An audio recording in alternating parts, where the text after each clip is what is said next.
মাতৃভূমি রক্ষা করার জন্য যদি কারো নাম রাজাকার হয় তাহলে আমি রাজাকার। এটা বিএনপি কোনো দিন পাশ করবে না, কারণ বিএনপি ক্ষমতা এসছে কার কাছে? ওই ভারতের কাছে। কি দিয়ে? দস্তখত দিয়ে।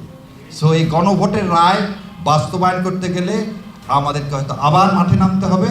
সেটা হচ্ছে কেন বলা হয় যে সংবিধান পরিবর্তন করতে চায় বাংলাদেশ জামাতে ইসলাম, কারণ বাংলাদেশ জামাতে ইসলাম ৭১ সালে কি করছে? মানবতা বিরোধী অপরাধ করছে। সেজন্য তারা ৭২-এর সংবিধান পরিবর্তন করতে চায়, কারণ জামাত ইসলাম রাজাকার। এই রাজাকার শব্দটার প্রথম উৎপত্তি হয় 1948 সালে হায়দ্রাবাদে, যখন ইন্ডিয়া আক্রমণ করে তখন হায়দ্রাবাদের সমস্ত মানুষ ইন্ডিয়ান সৈন্যর বিরুদ্ধে যারা যুদ্ধ করে তারা সবাই ছিল রাজাকার। তাহলে মাতৃভূমি রক্ষা করার জন্য যদি কারো নাম রাজাকার হয় তাহলে আমি রাজাকার। ৭১ সালে এদেশের মানুষ যুদ্ধ করলো। 16ই ডিসেম্বর কেন পাকিস্তান বাহিনী ভারতের হাতে সারেন্ডার করলো? সারেন্ডার তো করার কথা বাংলাদেশ সেই মুক্তিযুদ্ধ মানুষের কাছে, সে কথা তো কেউ বলে না আজ পর্যন্ত। আজকে আরো একটা কথা, বাংলাদেশ থেকে আমি এখানে দিছি কত লক্ষ কোটি টাকা ৭২ সালে চুরি করে নিয়ে যাওয়া হলো আমাদের দেশ থেকে। একবারও ফেরত চাইছে কোনো সরকার আজ পর্যন্ত? আমার সম্পদ তো নিয়ে গেছে। কথায় কথায় যে বলেন যে পাকিস্তান সব নিয়ে গেছে, পাকিস্তান কি নিয়ে গেল দেখাই দিলাম এখানে। পাকিস্তান কিছু নেয়নি, যা নিয়ে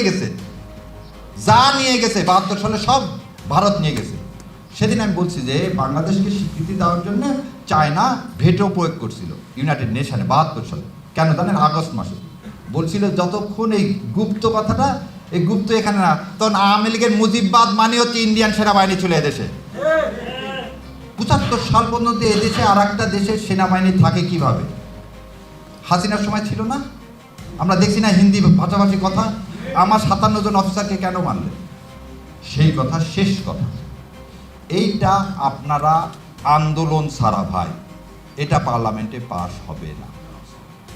এটা বিএনপি কোনো দিন পাশ করবে না, কারণ বিএনপি ক্ষমতা এসছে কার কাছে? ওই ভারতের কাছে। কি দিয়ে? দস্তখত দিয়ে। সো এই গণভোটের রায় বাস্তবায়ন করতে গেলে আমাদেরকে হয়তো আবার মাঠে নামতে হবে, কিন্তু মৃত্যুর আগ পর্যন্ত আমরা ভারতের আধিপত্যবাদ মেনে নেব না। আল্লাহ আমাদেরকে সে তৌফিক এনায়েত করুক। আপনারা আমার জন্য দোয়া করবেন। আর একটা জিনিস মনে রাখেন, ভারত যার বন্ধু তার শত্রুর দরকার নেই। আমি আপাতত এরকম বন্ধুর চাচ্ছি না।